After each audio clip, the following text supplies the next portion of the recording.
দীর্ঘদিন পরে আবারও আপনাদের মুখোমুখি হলাম। দেশের বর্তমান যে ফিতনা ফাসাদ চলছে, অথবা আকাশের ভাষায় বললে যে অপারেশনাল একটা পর্ব চলছে, অথবা যদি ভিন্ন ভাষায় বলি যে বাংলাদেশ সহ পৃথিবীকে পবিত্র করার, পাপাচার মুক্ত করার যে আকাশীয় অভিযান চলছে, তো সে ধরনের একটি ক্রিটিক্যাল মুহূর্তে জাতির সামনে একটু আসা দরকার বলে মনে হয়েছে, সেজন্য আসলাম। বর্তমান যে কুটিল, জটিল, খুবই প্যারাডক্সিক্যাল, দুর্বোধ্য বাংলাদেশ পরিস্থিতি এবং ভূরাজনৈতিক পরিস্থিতি এবং বিশ্ব সৃষ্টি প্রাকৃতিক যেই পরিস্থিতি, সব মিলিয়ে এই সময়টাকে ভালো সামগ্রিক ইনফরমেশন এবং ইলহাম ছাড়া শুধু বাহ্যিক বুদ্ধি বিবেক দিয়ে পার করা সম্ভব না। পরিস্থিতি এখন ঠিক কেমন? ফেরাউন যেমন লোহিত সাগরের কূলে এসে পরিস্থিতি বুঝতে পারেনি, এমন এক জটিল পরিস্থিতিতে পড়ে গেছে।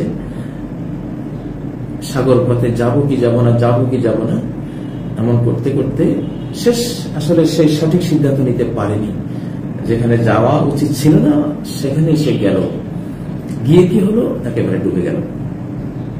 গেল তো মরার জন্য, কিন্তু মরে গেল নিজে একেবারে সদল বলে। আমাদের বর্তমান যে বিশ্ব পরিস্থিতি, বাংলাদেশ পরিস্থিতি, এটা মিলবে ঠিক হযরত মুসা আলাইহিস সালামের সাথে। এই জন্য মুসা আলাইহিস সালামের কাহিনী কোরআনের সর্বাধিক আলোচিত কাহিনী। এত আলোচিত কাহিনী আর একটাও নাই। সেই সূরা বাকারা বলেন, আলে ইমরান বলেন, তারপরে সূরা আল আরাফ বলেন, সূরা আল আনআম বলেন, সূরা তাহা বলেন, সূরা আল আনকাবুত বলেন, কোরআনের বড় বড় প্রায় প্রত্যেকটা সূরার মধ্যে কিসসায়ে মুসা ও ফিরআউন এটা আছে। সূরা আল কাসাস তো বিশাল অংশ জুড়ে, সূরা আল আরাফ বিশাল অংশ জুড়ে, তাহার বিশাল অংশ জুড়ে। তো এভাবে এটা এসেছে। কেন এসেছে? এটা কি কাকতালীয়, নিষ্প্রয়োজনে? না, এটা প্রয়োজনটা শেষ জমানার আমাদের এই সময়ে মুক্তি খুব দুর্বল। মুমিনদের মুক্তি আসবে অত্যন্ত সুপার পাওয়ার ফেরাউনদের বিরুদ্ধে, এবং সেই মুক্তির আয়োজনটা হবে আকাশ থেকে, আকাশীয়। যেটা আমি প্রায় অনেকগুলো বক্তব্য করেছি। সূরা আয-যুখরুফের 55-56 নম্বর আয়াত পড়লে ক্লিয়ার হয়ে যায়। তারা যখন, অর্থাৎ ফেরাউন গোষ্ঠী যখন, আসাফুনা আমাকে ক্রোধান্বিত করলো,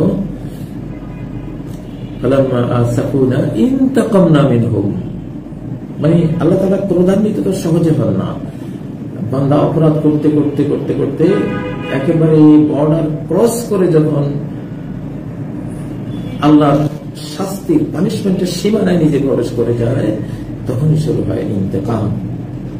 ইন্তেকাম বাংলাদেশে ইনকেলাব একটা শব্দ, আপনারা সবাই শুনে, তেমনি একটা শব্দ ইন্তেকাম। ইন্তেকাম, ইনকেলাব। ইন্তেকাম মানে প্রতিশোধ, ইনকেলাব মানে বিপ্লব। তো আকাশের ভাষা দুইটাই আছে। ফানকালাবু, ইনকেলাব শব্দ কোরআনে এসেছে, ইন্তেকাম শব্দ তো বহুবার এসেছে। আজিজুন যুনতেকাম, ইন্তেকাম। ফান্তাকামনা মিনহুম, বর্ডার ক্রস করার পরে আমি তাদের থেকে প্রতিশোধ নিলাম। প্রতিশোধটা কিভাবে নিলাম?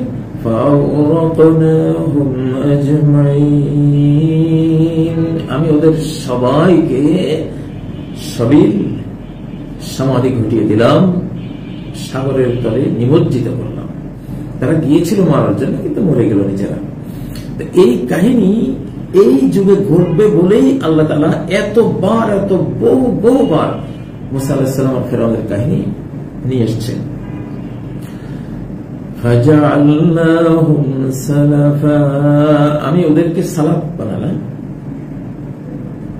আর কি এক্সাম্পল বললাম, ওমাসালাম লিল আখিরিন, এক্সাম্পল বানালাম শেষ জামানায় যারা আসবে তাদের।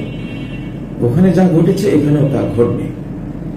প্রিয় বন্ধুরা, আজকে বাংলাদেশের বর্তমান পরিস্থিতিকে সামনে রেখে যে শিরোনামটি দিয়েছি আপনারা দেখছেন, সিনেমা স্টাইলে ফ্যাসিবাদ, আর আবাবিল স্টাইলের প্রতিবাদ আকাশ থেকে জমিনে। আমি বহুবার বলেছি, আমাদের এই শতাব্দী আল্লাহর শতাব্দী, আল্লাহর পানিশমেন্ট টর্মেন্টের শতাব্দী, তার প্রতিশোধের শতাব্দী। বিগত শতাধিক বর্ষে যা করা হয়েছে এটা তিনি প্রতিশোধ নেবেন। এখানে জমিনের শক্তি, আল্লাহর পক্ষীয় শক্তি কতটা কোয়ান্টিটি কোয়ালিটি আছে এটা নাথিং ম্যাটার, এটা কোনো বিষয় না। এখানে একজন হলেও এনাফ, একজনই বিজয়ী হয়ে যাবে যদি সে আল্লাহর পক্ষে থাকে। যেমন হযরত লূত আলাইহিস সালাম একটা পরিবার, একাই ছিলেন, আর কেউ নেই, কিন্তু উনি বিজয়ী, কারণ উনি আল্লাহর পক্ষে ছিলেন। তো এখন যে পরিস্থিতি চলছে পৃথিবীতে, আপনারা পাকিস্তানের যে ক্লাউড বার্স্টিং দেখলেন, মেঘ ভেঙে পড়ে কি হলো, এটা কোরআনে আছে। কওমে নূহের উপরে যে মেঘ ভেঙে পড়েছিল আকাশ থেকে, সেটা সরাসরি সূরা আল কামারের 11 নম্বর আয়াতে আছে। আবার বিভিন্ন দেশ মহাদেশ শত ফুট উঁচু হওয়া সুনামি এবং ঢেউয়ের নিচে তলিয়ে মানচিত্র থেকে হারিয়ে যেতে পারে, বিজ্ঞানীরা আশঙ্কা ব্যক্ত করছেন। এ ধরনের ঘটনা ঘটবে। দাবানল তো আছেই, ভূমিকম্প তো আছেই, যুদ্ধ বিগ্রহ তো আছেই, মহামারী, এগুলোর তো অশান্তির তো কোনো শেষ নেই। এর প্রত্যেকটা বার্তা আকাশের বার্তা। তো এখন বাংলাদেশে যেটা হচ্ছে, এখানে সিনেমা স্টাইল কথাটি আমার না, এটা একটা আধ্যাত্মিক ইনফরমেশন। তো সিনেমা স্টাইলে কিন্তু চলছে এখন ফিতনা ফাসাদ গুলো, ফেসিবাদ গুলো।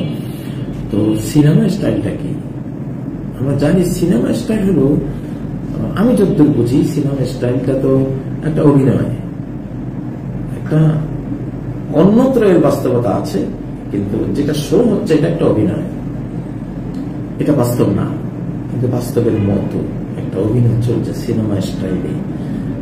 কেউ প্রকাশ্যে থাকে, কেউ নেপথ্যে থাকে। বাংলাদেশে যা এখানে হচ্ছে, যেটা শো হচ্ছে, এর নেপথ্যে অন্য কিছু আছে, কেউ বা আছে নেপথ্যে, কেউ এটাকে খেলছে, এটাকে সিনারিওতে আনছে, সিনেমা স্টাইল। মানে আধ্যাত্মিক জগৎ থেকে বাংলাদেশের বর্তমান পরিস্থিতিকে সিনেমা স্টাইল বলা হচ্ছে।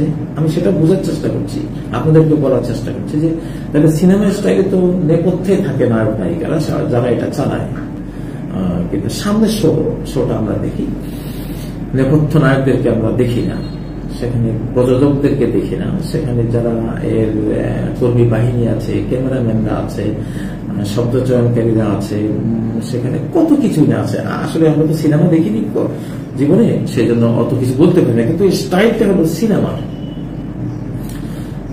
তো এবং সিনেমা স্টাইলটা এক ধরনের ভুয়া স্টাইলে বটে, কারণ যেটা আমরা দেখছি এটা বাস্তবতার মতো, বাট এটা বাস্তব না। তারা একটা বাস্তবতাকে ধারণ করছে এবং শো অফ করছে, এইরকম কিছু। তবে এটা একটা ধরুন, বর্তমান আমাদের বাংলাদেশে আমাদের উচিত, দেশ একটা ক্রান্তিকাল পার হয়ে একটা পরিবর্তন সূচিত হয়েছে, এটাকে লালন করা, এটাকে ধারণ করা, এটাকে মেনে নেওয়া, এবং এটা মেনে নিয়ে দেশটাকে উন্নত করা। যেমন ইন্ডিয়া ভেঙে যখন পাকিস্তান হলো, আলেমদেরই অনেক বিরাট একটা অংশ, হযরত হুসাইন আহমদ মাদানী রহমতুল্লাহ আলাইহির নেতৃত্বে যে অংশটা, তারা পাকিস্তান হতে দিচ্ছিলেন না, চাননি পাকিস্তান হোক, ইন্ডিয়া ভাঙুক চাননি। হযরত আশরাফ আলী থানভী রহমতুল্লাহ আলাইহির যারা শিষ্য ছিলেন, তারা চাইতেন যে এটা ভেঙে যাক, মুসলিম একটা রাষ্ট্রের অস্তিত্ব আসুক। কিন্তু যখন পাকিস্তান হয়ে গেল, আমার পিতাও হুসাইন আহমদ মাদানী রহমতুল্লাহ আলাইহির ছাত্র ছিলেন, সেই গ্রুপে ছিলেন। আমার নানারা ছিলেন আমার আশরাফ আলী থানভী রহমতুল্লাহ। মানে একদল পাকিস্তান চাচ্ছেন, আরেকদল পাকিস্তান চাচ্ছেন না। আচ্ছা, তো কিন্তু আমার পিতার মুখে বহুবার আমি শুনেছি আমার শিশুকালে, যে যখন পাকিস্তান হয়ে গেল আমরা মেনে নিয়েছি, এবং পাকিস্তানের আমরা তখন আমাদের যত সংগ্রাম, প্রচেষ্টা আমরা তখন করেছি, কারণ তখন এটাই উচিত। আবার যখন বাংলাদেশ হয়েছে পাকিস্তান ভেঙে, আবার বাংলাদেশকে আলোক সমাজ সবাই মেনে নিয়েছে, এবং মেনে নিয়ে বাংলাদেশি হয়ে, বাংলাদেশ প্রেমিক হয়ে তারা কাজ করেছে। তারা অন্য দেশ প্রেমিক হয়ে কাজ করছে না, এখানে মেনে নেওয়ার যে মনোবৃত্তি, এটা তো এটা হওয়া উচিত। এটা না হয়ে যদি অতীত আর কখনো ফিরে আসবে না, গুজাশতা জামানা ফেরাতা নেই। আমরা শিশুকালে পড়তাম, মাদ্রাসা যখন পড়তাম, এটা বলতো গুজাশতা জামানা ফেরাতা নেই, যেটা বিগত হয়ে গেছে সেটা আর ফেরত আসবে না, সেটা আর ফেরত আসবে না। আর মনে করে নেন ইনশাআল্লাহ, বিশ্বাস করেন ফেরত আসবে না। তাহলে কি কি আসবে, কি হবে? এটা আরো ধীরে ধীরে এটা উন্নত হবে। এখানে অনেক চড়াই উতরাই চলছে। ভাই আমরা ক্ষমতা লোভী না, ক্ষমতায় কোনদিন যাবো না। আমি সারা জীবনেই আমি ইমাম খোমেনিকে পছন্দ করতাম। খোমেনি স্টাইল মানে আমি কোনো চেয়ারে বসবো না, বাট একটা অভিভাবক হিসেবে আমার যতটুকু জ্ঞান আছে আমি এটা দেব। তো এটা পছন্দ করি। কোনো চেয়ারে যাওয়া বা কিছু যাওয়া এটা কখনো স্বপ্ন ছিল না, এখনো নাই, আসবেও না কোনোদিন। তবে অন্তত রাহবারি করা, গাইডলাইন দেয়া কোরআনের আলোকে, সুন্নাহর আলোকে, ইলহামের আলোকে, এইটা ইনশাআল্লাহ ভালোই করতে পারবো। অতীতেও এটা করেছি, এখনো করবো ইনশাআল্লাহ। তো আমরা সব নাগরিক, বাংলাদেশের সবাই আমরা নাগরিক। অতীতে আপনারা যে যারাই ছিলেন, যে দলে ছিলেন, সেটা একটা অতীত, সে শতাব্দী পার হয়ে গেছে। সে শতাব্দীর কোনো কিছু আর এখন ফেরত আসবে না, ফেরত আসবে না, আসবে না। এটা হলো কথা। কি ফেরত আসবে? আমরা মুসলিম উম্মাহর সূর্য বীর্য হারিয়েছি, আমরা যে সাম্রাজ্য খেলাফত হারিয়েছি, আমরা যে আমাদের জ্ঞান বিজ্ঞান হারিয়েছি, আমরা যে আমাদের আখলাক কালচার হারিয়েছি। কালচার, ইসলামিক কালচারের একটা বিপ্লব হবে ইনশাআল্লাহ। আমাদের কালচারকে আমাদের রিসপেক্ট করতে হবে। শিক্ষার সাথে দীক্ষা লাগে, তালিমের সাথে তারবিয়া লাগে, এডুকেশনের সাথে কালচার লাগে। একই কথা। যেটা দীক্ষা বাংলায় বলি, এটাকে আরবিতে তারবিয়া বলা হয়, এটাকে ইংরেজিতে কালচার বলা হয়। কালচারাল একটা ইনকিলাব আমাদের হবে ইনশাআল্লাহ। আমাদের চরিত্রগুলো পাল্টাতে হবে। আমরা কেন এই তিনটা জিনিস, আমি বর্তমান এই রানিং বাংলাদেশে যারা রাজনীতি করছেন তাদের জন্য সফলতার তিনটা শ্রেণী। ইসলামিক হতে হবে আপনাকে, ট্রুলি মনোগতভাবে। কেন এটা ইসলামিক শতাব্দী? কেন ইসলামিক শতাব্দী? আল্লাহ শতাব্দী। অতএব তিনিই তো যেই নীতিতে মহাবিশ্ব চালান, সেটার নাম ইসলাম। পানি নিচের দিকে যায়, এটা ইসলাম। আগুন উপরের দিকে যায়, এটা ইসলাম। অন্ধকার সবকিছুকে আচ্ছন্ন করে, এটার নাম ইসলাম। মেঘমালা আকাশে ভেসে বেড়ায়, এই ভেসে থাকা, এটা একটা ইসলাম। বৃষ্টি ঝরায়, সেটা একটা ইসলাম। আমরা জন্ম লাভ করি, এটা ফিতরাতে ইসলাম, এটা একটা ইসলাম। মৃত্যুবরণ করি, এটা একটা ইসলাম। আমরা হাসি, এটা একটা ইসলামিক কায়দায়, আল্লাহর কায়দায় হয়। আমরা কান্না করি, এটাও ইসলামিক। আমরা পারিবারিক জীবন যাপন করি, এটা ইসলামিক। আমরা জানাজা করি, এটা ইসলামিক। আমরা ক্ষুধা লাগে, এটা ইসলাম, এটার নাম ইসলাম। কারণ আল্লাহর নিয়ম মানে ইসলাম। পিপাসা লাগে, এটা ইসলাম। আপনি সমালোচনায় কষ্ট পান, এটা আল্লাহর নিয়ম, এটা ইসলাম। আবার প্রশংসা পেলে আপনি আনন্দ পান, এটা ইসলাম। ইসলাম নয় কোনটি? বিপ্লব হয়েছে, একজন ক্ষমতা হারিয়েছে, হারানোটা ইসলাম। যার কাছ থেকে চাও তুমি ক্ষমতা কেড়ে নাও। আবার আরেক দলকে ক্ষমতা দিয়েছেন, এটাও ইসলাম। তুতিল মুলকা মান তাশা, যাকে চাও তুমি ক্ষমতা দাও। আসলে টোটাল মহাবৈশ্বিক সিস্টেমের নামই হলো ইসলাম। তো এখন সেটা আপনি যদি মন থেকে ভক্তি বিশ্বাস করে পালন করতে থাকেন, আপনি জান্নাতে যাবেন। আর যদি আপনি ইসলামের ভেতরে আছেন, বুড়ো হচ্ছেন, এটা ইসলামিক কায়দা, ইসলামিক আইনে বুড়ো হচ্ছেন, তাই না? আপনার সাদা কালো চুল সাদা হয়ে গেছে, আপনার টসটসার শরীরটা এখন কি হয়ে গেছে, জীর্ণ শীর্ণ হয়ে গেছে। এটা ইসলাম, সবটাই তো ইসলাম। আসমান জমিনের সবকিছুই তার সামনে মুসলিম হয়ে যাচ্ছে। তো এখন এটা ইসলামিক শতাব্দী, মানে আপনি তো আসলে মানুষ শতকরা 95% ইসলামিক আইন তারা পালন করে যাচ্ছে, বা ইসলাম বলে স্বীকার করছে না, এই জন্য সওয়াব পাচ্ছে না। আপনাকে তো স্বীকার করতে হবে। শুধু 5% জন্য আপনি জান্নাতে যাচ্ছেন। ইসলামের কয়েকটা নিয়ম কারণ আপনি না বুঝার কারণে ভাবছেন এগুলো চলে না। আসলে 95% আমরা ইসলামী লতে আছি, কিন্তু আমরা ইসলামী ল হিসেবে সেগুলোকে জানিও না, সেই হিসাবে এটাকে ভক্তি বিশ্বাসও করি না, সওয়াব পাচ্ছি না। যাই হোক, যত কিছু এটা ইসলামের শতাব্দী। এই জন্য আপনারা যারা রাজনীতি করেন, সফলতা হলে তিনটা লাগবেই, 1, 2, 3। একটা হলো ইসলামিক, অথবা এটা আধ্যাত্মিক ইনফরমেশন, এটা ইলহামি ইনফরমেশন, আমার বানানো কথা নয়। আপনাকে ইসলামিক হতেই হবে, ইসলাম বান্ধব হতেই হবে, কোনো বিকল্প নাই যদি আপনি সফল হতে চান, সাকসেসফুল হতে চান। 2, বাংলাদেশ প্রেমিক হতে হবে। বাংলাদেশে বসে ভারত প্রেমিক, বাংলাদেশে বসে বিদেশ প্রেমিক, তাকে আপনি অযোগ্য, অথর্ব, সরে যান আপনি রাজনীতি থেকে। আপনার দেশে রাজনীতি করার কোনো প্রয়োজন নেই। আপনাকে বাংলাদেশ প্রেমিক হতে হবে। আমার এই দেশকে ভালোবাসতে হবে, আপনার এই জন্মভূমিকে ভালোবাসতে হবে। এই সীমানার ভেতরেই আপনি এই সীমানার ধুলি দিয়ে আপনার দেহ গড়া, এই সীমান্তকেই আপনি উন্নত করবেন, ভালোবাসবেন, সার্বভৌম রাখবেন, স্বাধীন রাখবেন, সমৃদ্ধ করবেন। তাহলে বাংলাদেশ প্রেমিক হতে হবে আপনার সফলতার জন্য। আপনি অন্য দেশ প্রেমিক হলে আল্লাহ আপনাকে আউট করে দেবেন রাজনীতির সফলতা থেকে। 3 নম্বর, বাংলা ভাষা প্রেমিক হবেন, কারণ শতাব্দীর পর শতাব্দী মুসলিম হয়েছে ভাষাটা। আমি বহুবার বলেছি, ইংরেজি ভাষাভাষীদের হাতে মুসলিম হয়েছে, হিন্দি ভাষাভাষীদের হাতে মুসলিম হয়েছে, উর্দু ভাষাভাষীদের হাতে মুসলিম হয়েছে। এত শতাব্দীর মুসলিমদের প্রতি অবশ্যই, এই মুসলিম ভাষার প্রতি অবশ্যই আল্লাহর একটা স্নেহ মায়া আকাশ থেকে নাজিল হয়েছে। আপনাকে এই 3 পিলার্স অফ পলিটিক্স এই বাংলাদেশে এখন, আবার বলছি, ইসলামিক হতে হবে, বাংলাদেশ প্রেমিক হতে হবে, বাংলা ভাষা প্রেমিক হতে হবে। কারণ মাতৃভাষার সাথে হেদায়েত জড়িত, ক্লিয়ারেন্স জড়িত। যে কোনো ভাব, চেতনা, বিশ্বাস, ভক্তি আপনি বলতে গেলে মায়ের ভাষা মাতৃদুগ্ধের মতো, কোনো বিকল্প নাই।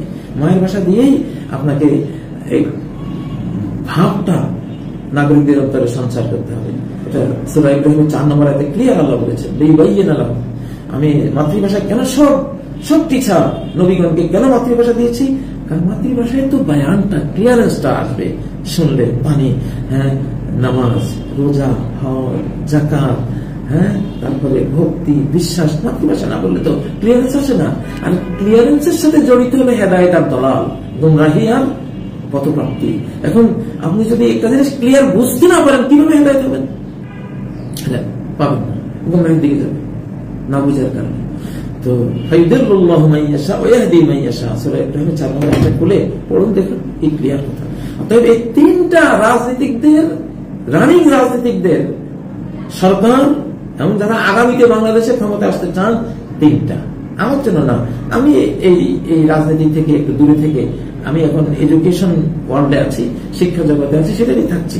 তো আপনাদের সফলতার জন্য হলো 1 নম্বর, আপনার ইসলাম বন্ধু হবেন, অর্থাৎ আল্লাহ বন্ধু, ইসলাম বন্ধু মানে আল্লাহ বন্ধু, ইসলামকে ভালোবাসবেন। অন্তত এটা বলবেন যে ইসলাম পালন করতে না পারলো এটাই সেরা নীতি।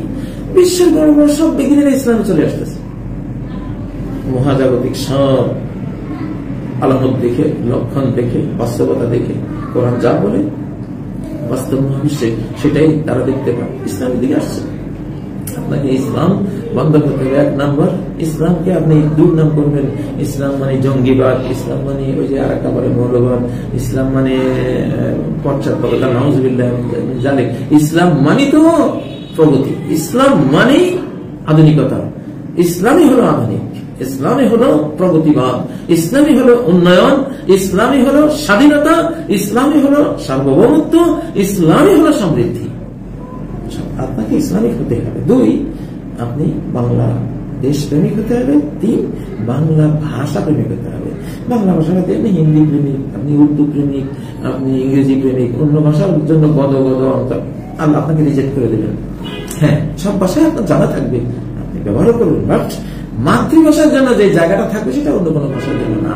হ্যাঁ, ধর্মীয় ভাবে আরবির জন্য আমাদের সর্বোচ্চ স্থান আছে, আবার সেটা আমাদের ইন্টারন্যাশনাল মায়েরও ভাষা। মা হাওয়া আলাইহিস সালাম, আদম আলাইহিস সালামের স্ত্রী, উনি আরবিয়ান ছিলেন, আরবি ভাষায় কথা বলতেন। জান্নাত তো আরবি ভাষা, ওখান থেকে আরবি নিয়ে তারা জমিনে এসেছিলেন।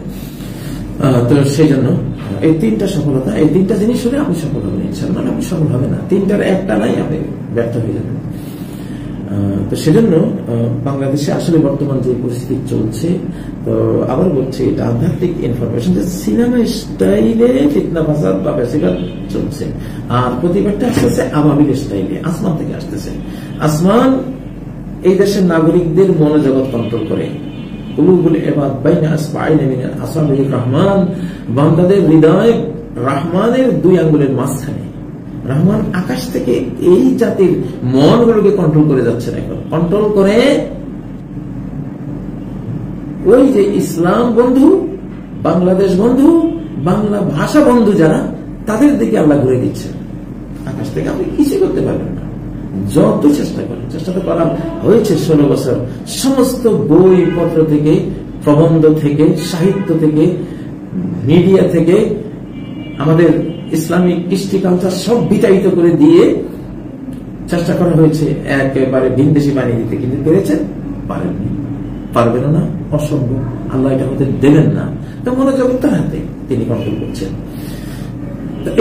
এটাকে বলে ইসলামে কোরআন যেহেতু রূহ, ওকাযালিকা আওহাইনা ইলাইকা রূহাম মিন আমরিনা, তোমার কাছে একটি রূহ আমি প্রেরণ করেছি। কোরআন একটি রূহ, আত্মা, আমাদের মানুষের যে আত্মাটা আছে সেটা হলো। আবার কোরআন নিয়ে যিনি নাজিল হয়েছেন তিনি আর রূহুল আমিন, জিবরাইল আমিন। আবার ওহীর বার্তাগুলোকে সারা কোরআনে ইউনাজ্জিলুল মালাইকাতা বিররূহ, আল্লাহ মালাইকা ফেরেশতা নাজিল করেন রূহ নিয়ে। কি রূহ সেটা? ওহীকে রূহ বলা হয়েছে, আধ্যাত্মিকতা বলা হয়েছে, রুহানিয়ত বলা হয়েছে। এটা স্পিরিচুয়ালিটি, এটা স্পিরিচুয়াল একটা বিষয়। এটাই নিয়ন্ত্রক। ফিজিক্যাল ওয়ার্ল্ডকে স্পিরিচুয়াল ওয়ার্ল্ড নিয়ন্ত্রণ করে। আলামুশ শাহাদা যেটা কোরআনে বলা হয়, প্রত্যক্ষ জগৎকে গায়বী জগৎ নিয়ন্ত্রণ করে, আনসিন জগৎ থেকে আল্লাহ নিয়ন্ত্রণ করেন।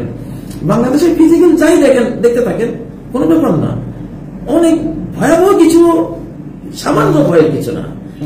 এটা আধ্যাত্মিক ওয়ার্ল্ডে এটা আমরা জানি যে এটা এই আল্লাহ ভয়াবহ একটা সিনারিও আনছেন, এনে মুমিনদেরকে আরো কাছে টানছেন। তারা হাসবুনাল্লাহু ওয়া নি'মাল ওয়াকিল বলে আল্লাহর কাছে চলে যাচ্ছে। বর্তমান বাংলাদেশের যে পরিস্থিতি, ফিজিক্যালি যে যারাই বাংলাদেশ, ওই যে 3টা ইসলামিক হয়ে, বাংলাদেশ প্রেমিক হয়ে, বাংলা ভাষা প্রেমিক হয়ে আপনি সব করেন, বাট মুখে আপনি রাখবেন হাসবুনাল্লাহু ওয়া নি'মাল ওয়াকিল। আল্লাহ সাফিসিয়েন্ট, আল্লাহ যথেষ্ট, যথেষ্ট আমাদের জন্য। মানে ওয়াকিল, আমাদের অ্যাফেয়ার্স গুলো, আমাদের কাজগুলো সম্পন্ন করার জন্য তার মতো আস্থাভাজন আর কে আছে? কেউ নেই। মানে ওয়াকিল, কত এক্সিলেন্ট ওয়াকিল তিনি, কর্মবিধায়ক তিনি, কাজ কর্নেওয়ালা তিনি। এই হাসবুনাল্লাহু ওয়া নি'মাল ওয়াকিল আপনি এটা বললে কি হবে? এটা সূরা আল আনামের 173-174 নম্বর আয়াত। আমি পড়ে দিচ্ছি আপনাদেরকে। আল্লাযীনা ক্বালা লাহুম আন-নাস, ওইসব ঈমানদাররা যাদেরকে মানুষ বলল ইন্নান নাসা ক্বাদ জামাউ লাকুম, তোমাদের এনিমি যে মানুষগুলো আছে, শত্রু দল যারা আছে, তোমাদেরকে ঘায়েল করার জন্য অনেক প্রস্তুতি নিয়েছে। অনেক ভেতরে বাইরে এটা সেটা গেরিলা আছে, আবার ওইদিকে ভারত আছে, এদিকে আরো বিদেশি শক্তি আছে, এটা আছে সেটা আছে। কাজ্জামা এই যুগের ভাষায় বলছি, ওই যুগের ভাষা তো নবীজিকে তারা ভয় দেখিয়েছিল, আপনার জন্য কোরাইশ আসতেছে, তারপরে বনু কোরাইশা আসতেছে, বনু নাজির আসতেছে, বনু কাইনুকা আসতেছে, আরবের বহু গোত্ররা আসতেছে, সব গোত্র একসাথ শেষ করে ফেলবে, তাই না? ফাকশাও হুম, তোমরা ভয় করো, এগুলিকে সিরিয়াস নাও, এটাকে গুরুত্ব দাও, গুরুত্ব দাও। পিছনে বহু শক্তি কিন্তু জড়ো হয়ে গেছে, কি যে হবে। সাহাবীদেরকে যেখানে ভয় দেখালো, ফল হলো উল্টা, ফাজাদাহুম ঈমানা, তাদের আল্লাহর প্রতি ঈমান, নিজেদের সাফল্যের প্রতি ঈমান, নিজেরা যে সত্য এবং বিজয়ী এটার প্রতি বিশ্বাস, ঈমান আরো বেড়ে গেল। তাদের ভীতি প্রদর্শন, তাদের ঈমান, বীরত্ব, আস্থা, তাওয়াক্কুল আরো বাড়িয়ে দিল। উল্টা ফল হলো। অগ্নিকুণ্ডে, বিশাল অগ্নিকুণ্ডে আপনি ফু দিলে বাতাস করে এসে আরো জ্বলে ওঠে, বাতাস করে আরো অক্সিজেন পায়, আরো জ্বলে ওঠে। তো এটা ফাজাদাহু ঈমানা, এরকম ঘটনা যে তা ঈমানকে আরো বাড়িয়ে দিল। ওয়াকালু, আর তারা মুখে, হৃদয়ে ঈমান যখন শক্তিশালী রূপ নিল, মুখে বেরিয়ে আসলো একটা কথা, বিজয়ী কথা, হাসবুনাল্লাহু ওয়া নি'মাল ওয়াকিল, আল্লাহ সাফিসিয়েন্ট আমাদের জন্য, ওয়া নি'মাল ওয়াকিল, কত এক্সিলেন্ট আল ওয়াকিল তিনি, কত উত্তম সর্বোত্তম কর্মবিধায়ক তিনি। এই কথা মুখে আনার ফলে, এই কথা না বললে ওই ফলটা পেত না। এই কথা, ওই ঈমান আর এই কথার ফলে কি হলো? ফানকালাবু বিনি'মাতিন মিনাল্লাহ, আল্লাহর নেয়ামত নিয়ে তারা রণাঙ্গন থেকে ফিরে এলো, আল্লাহর অনুগ্রহ নিয়ে ফিরে এলো, ফাদলুল কারাম নিয়ে, অনুগ্রহ অনুকম্পা নিয়ে ফেরত এলো, বিজয় নিয়ে ফেরত এলো, গনিমত নিয়ে ফেরত এলো, সাকসেস নিয়ে ফেরত এলো। লাম ইয়ামসাসহুম সু, কোনো মন্দ তাদেরকে টাচ করতে পারেনি, স্পর্শ করতে পারেনি। ওয়াত্তাবাউ রিদওয়ানাল্লাহ, আল্লাহর সন্তুষ্টি কোন পথে, তারা সে পথে তারা ইত্তেবা করলো, চললো। আল্লাহু যু ফাদলিন আযীম, আল্লাহ তো মহা অনুগ্রহের মালিক। ঠিক বাংলাদেশের পরিস্থিতি আপনি এই 2 আয়াত দিয়ে বুঝে নেবেন। আপনাকে কি করতে হবে? ভয়ের মুহূর্তে আরো বেশি দুঃসাহস, ভয় আমাদেরকে আরো অকুত ভয় করে দেবে, আরো ভীতিমুক্ত করে দেবে। ওই যে মাঝে মধ্যে এক পাগলের কথা বলে যে খালি হাত গুণের টিনের মধ্যে দিয়ে বলতো, ডরালে ডর না ডরালে কিসের ডর, এই পর্যন্ত। পরে মুড়ির দোকানে যেত, মুড়ির বস্তার ভিতরে হাত দিয়ে ডরালে ডর না ডরালে কিসের ডর, এই পর্যন্ত মুড়ি গুড় আর ভয়। পরে খেতে খেতে সে তার সারাদিন পার করে। তা কিসের ডর? মুমিনের তখন ডর নেই। ডর দেখালে আরো নিডর হয়ে যায় আমরা, ভয় দেখালে আরো নির্ভয় হয়ে যাব, আশঙ্কা দেখালে আরো বেশি নিঃশঙ্ক হয়ে যাব। ভয় করি না, সংকটে আল্লাহ আছেন নিকটে। তো এই তো হাসবুনাল্লাহু ওয়া নি'মাল ওয়াকিল। বন্ধুরা, মুখে মুখে নিয়ে আসবেন। যখনই কোনো বিপদে পড়বেন, ফিজিক্যাল যা করা তা তো করবেনই, আপনার যা দায়িত্ব পালন করতে থাকুন। দেশকে ভালোবেসে, আল্লাহকে ভালোবেসে, ইসলামকে ভালোবেসে, আমার স্বধর্মকে ভালোবেসে, বাংলা ভাষাকে ভালোবেসে আপনি যা করণীয় ভূমিকা নেন আপনি নেন, কিন্তু মুখে, অন্তরে থাকতে হবে শক্তিশালী ইমান, মুখে থাকতে হবে হাসবুনাল্লাহু ওয়া নি'মাল ওয়াকিল। তাহলে ইনশাআল্লাহ যে কোনো পরিস্থিতি থেকে আল্লাহর অনুগ্রহ, আল্লাহর নেয়ামত, বিজয়, গনিমত নিয়ে এবং সম্পদ নিয়ে, সেফটি নিয়ে আমরা ঘরে ফিরবো ইনশাআল্লাহ, গ্যারান্টি দেওয়া। সূরা আলে ইমরানের 173, 174। আমাদের এই কাফেলায় সবাই শরীক হন। আপনি আগে বিনোদন করতেন, ভাই কোনো সমস্যা নেই। আপনি হয়তো আগে 100 ভুল করেছেন, ভুল আমরাও করি, সংশোধন তো আছে। যে ভুলের পরে সংশোধন হয় সেটা ভুল থাকে না, সেটাও কিয়ামতের ময়দানে ইউবাদদিলুল্লাহু সাইয়্যাতিহিম হাসানাত, তার সব পাপকে পুণ্যে রূপান্তর করে সওয়াব দিবেন। অতীতকে ঝেড়ে ফেলুন, অতীতের ধুলিবালি আপনার ডানা থেকে ঝেড়ে ফেলুন, উড়ান দেন আকাশের দিকে, আকাশের সিস্টেমের দিকে। এটা আকাশীয় শতাব্দী শুরু হয়েছে, আকাশ গাইডেড, আকাশ প্রোটেক্টেড শতাব্দী চলছে। তো সেজন্য এটা নিতে হবে। তো আলহামদুলিল্লাহ, বাংলাদেশে এখন যেটা আমরা দেখতে পাচ্ছি যে আল্লাহ তাআলা ময়লা সাফ করবেন। ইলহামি আধ্যাত্মিক কিছু ইনফরমেশন আছে। সাবানের কাজ কি? সাবান ময়লা সাফ করে, তাই না? তো এই ফিতনা ফাসাদ গুলো সাফ করার জন্য কিছু ব্যক্তিকে আল্লাহ ইউজ করবেন। ওই ব্যক্তিগুলো যেন হুইল পাউডার, ওই ব্যক্তিগুলো যেন হুইল সাবান বা আতি মার্কা সাবানের সাবান আর কি, মানে ময়লা সাফ করে দেবে। ওই বান্দাগুলি আছে, আল্লাহ তারা নিয়োগ করে রেখেছেন। ওদের দ্বারা আল্লাহ আবর্জনা, বাংলাদেশে ফিতনা ফাসাদের ফেসিবাদের যে আবর্জনা জমেছে এটা সাফ করে দেবে।